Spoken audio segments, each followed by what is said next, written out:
आज हम करेंगे रुक्मणी जी और बडकेश्वर महादेव जी के दर्शन।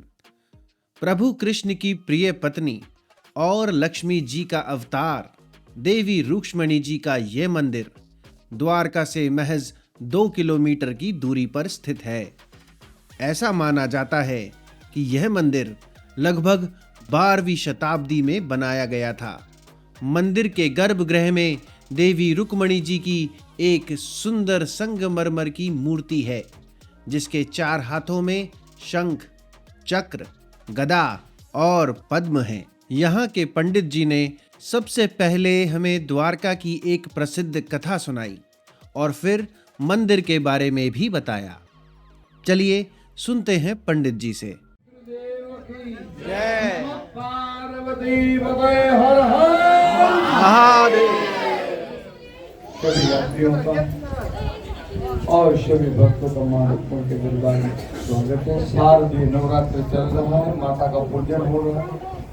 केवल 2 मिनट में माता का महात्मा सुन समझ करके अपना मन पवित्र करो, कान पवित्र करो, हृदय पवित्र करो और पवित्र यात्रा मां के चरणों में अर्पण करना।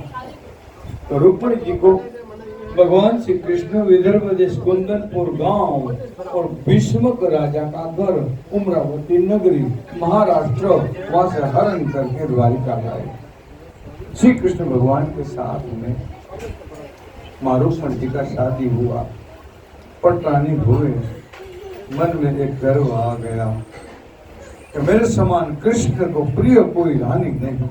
द्वारका के द्वारकानाथ मैंने एक पत्र कृष्ण को लिखा, सोने की नगरी छोड़ करके भगवान मुझे लेने के लिए आए। इस गर्व को दूर करने के लिए भगवान ने उसके निमित्त बनाए दुर्वासा ऋषि को भगवान श्री कृष्ण और माता रुक्मणी जी। यहाँ से 50 कोस दूर दुर्वासा ऋषि का आश्रम है। वो भगवान श्री कृष्ण माता रुक्मणी दोनों शादी के बाद गुरु को भोजन कराना चाहिए तो भोजन निमंत्रण देने गए। यहाँ से 50 कोस दूर है, पढ़े लिखे लोग गूगल में देख सकते हो अपना मोबाइल में। दुर्वासा के आश्रम पर गए, हाथ जोड़ा, प्रणाम किया, विनय और विवेक से दुर्वासा ऋषि को कहा कि महाराज जी, द्वारका जी के अंदर चैत्र मास शुक्ल पक्ष उसी दिन हमारा द्वारका जी में शादी हुआ है। तो द्वारका जी के अंदर बड़ा ब्रह्म भोजन का आयोजन है। सभी महर्षियां आने वाले हैं। अत्रि, अंगिरा, पुल्ल, क्रतु, दधीचि, ये सभी ऋषि आएंगे। आप भी द्वारका पधारो, हम रथ लेकर के आपको लेने के लिए आए। तो अब दुर्वासा ऋषि ने कहा कृष्ण भगवान को, मैं तपस्वी ब्राह्मण हूँ, जो रथ लेकर के आप निमंत्रण देने आए हैं, मैं निमंत्रण आपका स्वीकारता हूँ, मैं भोजन आपका स्वीकारता हूँ, लेकिन मेरी एक बात है, जो रथ लेकर के आप निमंत्रण देने पधारे हो, उस रथ में गूंगे पशु हैं, वो स्वर में कभी नहीं करता। क्योंकि गूंगे जीव को दुख देना, उनको कष्ट देना और भोजन करना, ये बात मेरे लिए उचित नहीं है।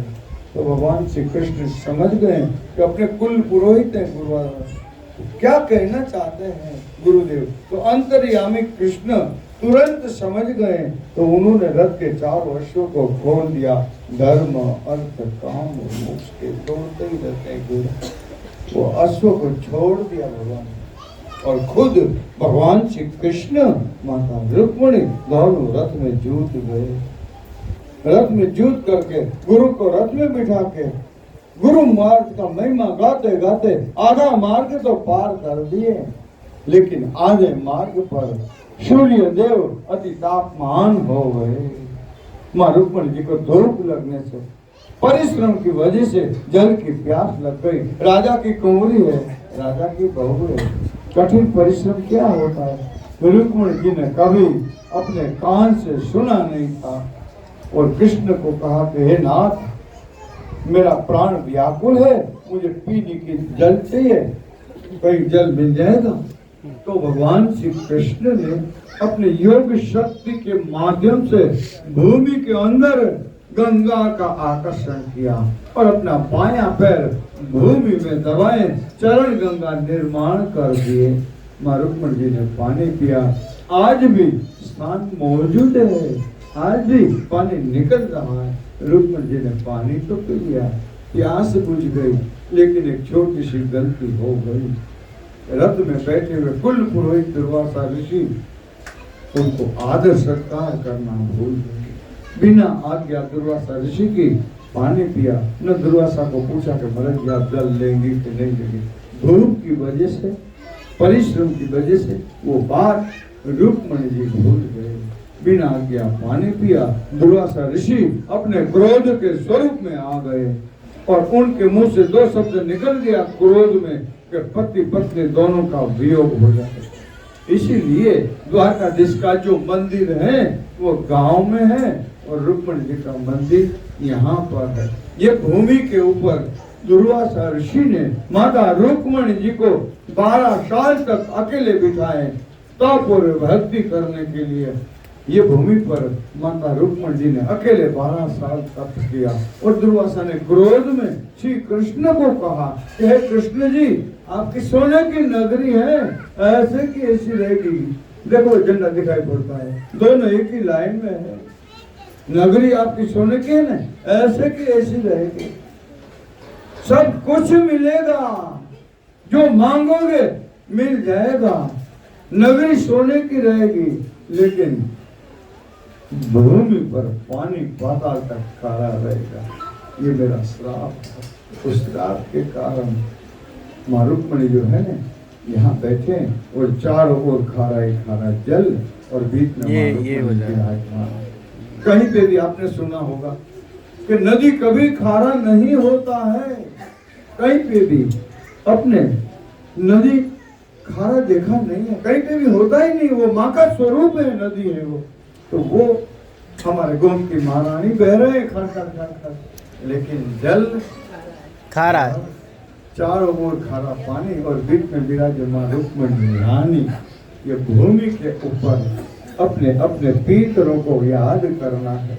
पितरों को क्यों याद करना है कि पितरों जल से प्रसन्न होते हैं, उसको केवल जल चाहिए, उसको कुछ नहीं चाहिए। तो मां रुक्मणी के नाम पर 20 किलोमीटर दूर से टैंकर से मीठा पानी यहाँ मंगा करके मां रुक्मणी के नाम पर अखंड प्याव चलता है। गाय, मानव, पशु, पक्षी, यात्री, जति, जोगी और सती, ये सभी के लिए अखंड प्याव चलता है। किसी यात्री का, किसी भक्त का मन लगे कि हम शारदीय नवरात्र में द्वारका भूमि पर आए हैं, हमें अपने समस्त पितरों की शांति के लिए भूमि पर पानी का दान करना है, तो ये एक ही जगह ऐसी है, न द्वारका जी में होता है न बेट द्वारका में होता है, दोनों के बीच में ये एक ही जल का दान यहाँ दिया जाता है। काउंटर की व्यवस्था मंदिर की ओर से 20 किलोमीटर दूर से जो पानी आता है उनका मंदिर को प्रत्येक दिन का 1000 रुपया खर्च लगता है। कोई आधा दिन पानी पिलाने का मन करे तो उनको 500 रुपया खर्च लगता है। गरीब से गरीब आदमी आए, पराई घर का सामान साफ करके, पराई घर का बर्तन साफ करने वाला वो भी आकर के कहें कि महाराज जी हमारी शक्ति इतनी नहीं है, 21 घड़ा जलदान की भेंट है, वो भी स्वीकार करके मंदिर की ओर से प्रसाद, कुमकुम और आशीर्वाद दिया जाता है। ले जाने का महिमा है, कोई चीज फर्जियात रूप में नहीं है। आप आए, कथा सुना, पैसा देना पड़ेगा, नहीं, पैसे आपके पास में पड़े हैं जेब में, पितृ आपके हृदय में है और मां मंदिर में है।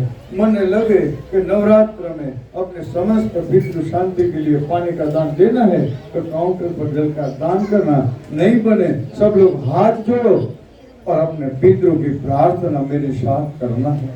आपके लिए मैं बोलता हूँ और आप सबको बोलना है, अपनी आवाज माँ को देना है।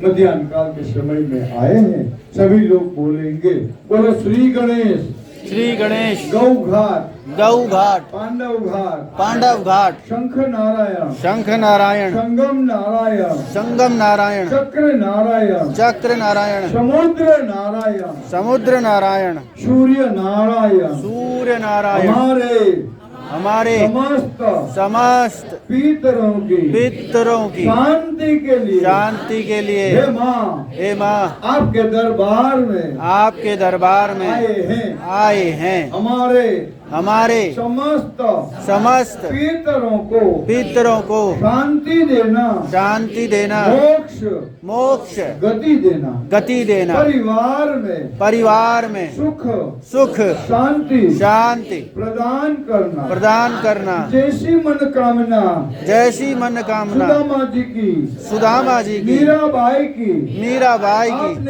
की आपने पूरी की है हमारे परिवार की मंगल यात्रा पूर्ण करना हे माँ आपके चरण कमल की नवरात्र में भक्ति देना और हमें राजी खुशी प्रेम भक्ति अपने घर पहुँचाना। बात है कि रुक्मिणी जी ने कृष्ण भगवान को जो पत्र लिखा था 5000 साल पुराना पत्र, किसी को चाहिए तो अपने परिवार में जवान लड़के हो जाते हैं, शादी नहीं बनती है, बात रुक जाती है, तो परिवार में समस्या खड़ी होती है। उस समस्या का सुख समाधान का पत्र है, किसी को चाहिए तो वहां से वो पत्र मिलेगा, अपने घर में ले जाना, शाम को 7 बजे उसका पाठ करना। केवल 7 श्लोक हैं, 2 मिनट लगता है, न कोई उनमें धूप चाहिए न कोई दिया चाहिए, केवल हृदय के भाव से वो पत्र पढ़ो। जो भी समस्या हो उसका सुखद समाधान वो पत्र से मिलेगा।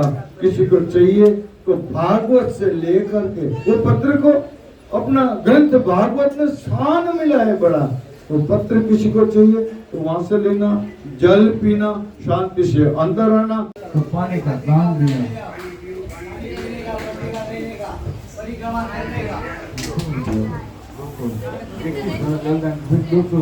इस मंदिर में पानी का दान किया जाता है और प्रसाद में भी पानी ही दिया जाता है।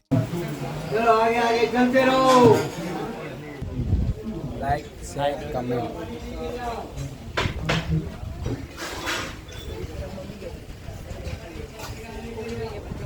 तो ये थे रुक्मिणी देवी जी के दर्शन। ऐसा कहा जाता है कि द्वारका की यात्रा द्वारकेश्वरी रुक्मिणी महारानी जी के दर्शन करने के बाद ही पूरी होती है।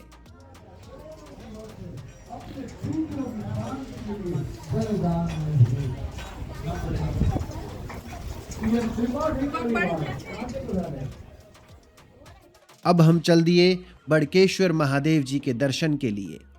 हर हर महादेव।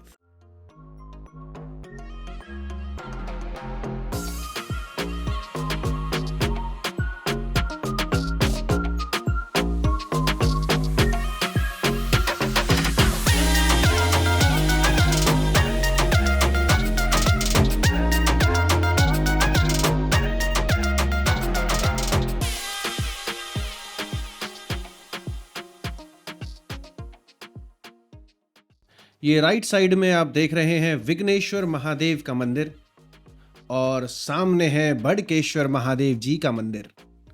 तकरीबन 500 साल पहले समुद्र से एक शिवलिंग प्रकट हुआ था, जिसे आज हम बड़केश्वर महादेव जी के नाम से जानते हैं। हर साल शिवरात्रि के अवसर पर यहाँ पर विशेष उत्सव मनाया जाता है, जिसमें दूर दूर से भक्त आकर भगवान शिव जी का आशीर्वाद प्राप्त करते हैं।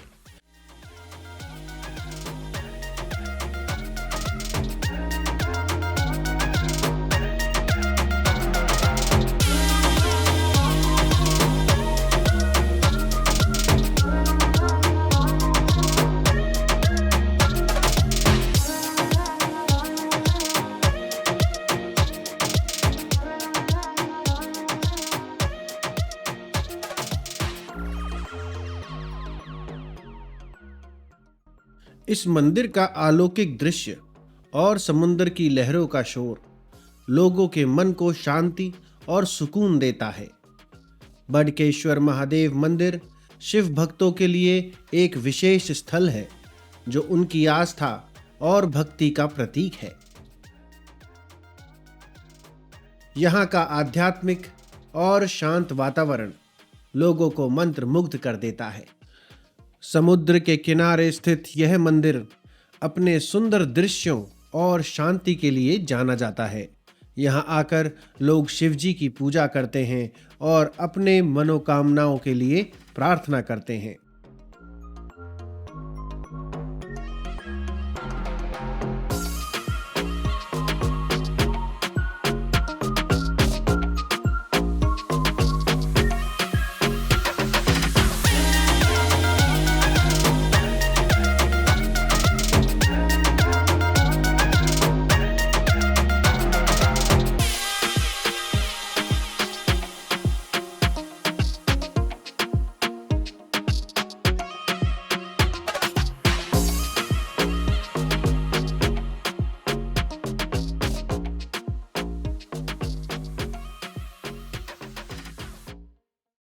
इस मंदिर में दर्शन करने का समय है सुबह 5 बजे से लेके शाम को 7 बजे तक, और अगर आपको जल अभिषेक करना है तो वो दोपहर के 12 बजे तक होता है।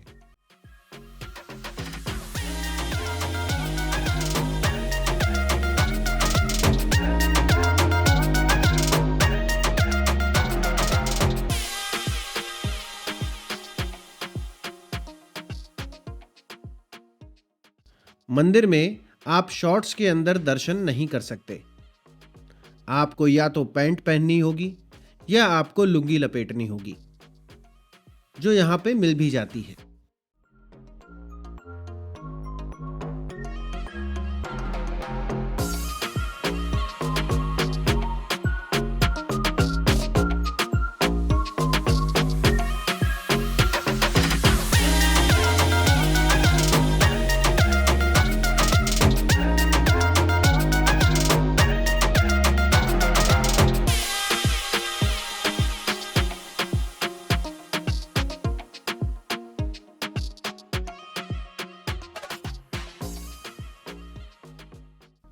यहाँ के आसपास का माहौल जरा आप देखिए, कितना सुंदर दृश्य है। समुद्र का साफ नीला पानी, पानी की लहरों का शोर और ठंडी हवा यहाँ के पूरे वातावरण को काफी शांति प्रदान कर रही है। हालांकि यहाँ से कुछ दूरी पर सनसेट पॉइंट बना हुआ है, लेकिन यहाँ से भी सनसेट बेहद कमाल लगता है। हम दोपहर में यहाँ आए हैं क्योंकि शाम को हम शायद सोमनाथ में होंगे, लेकिन यहाँ आने का मजा शाम को भी है।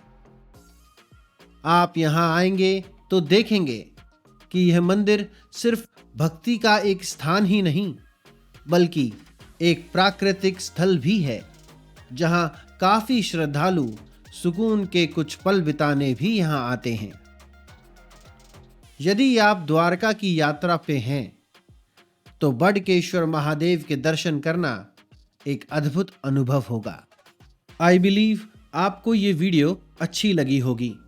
हमारी इस वीडियो को लाइक और शेयर जरूर करें, और भी ऐसी इंफॉर्मेटिव वीडियोस के लिए चैनल को सब्सक्राइब करें। जय हिंद।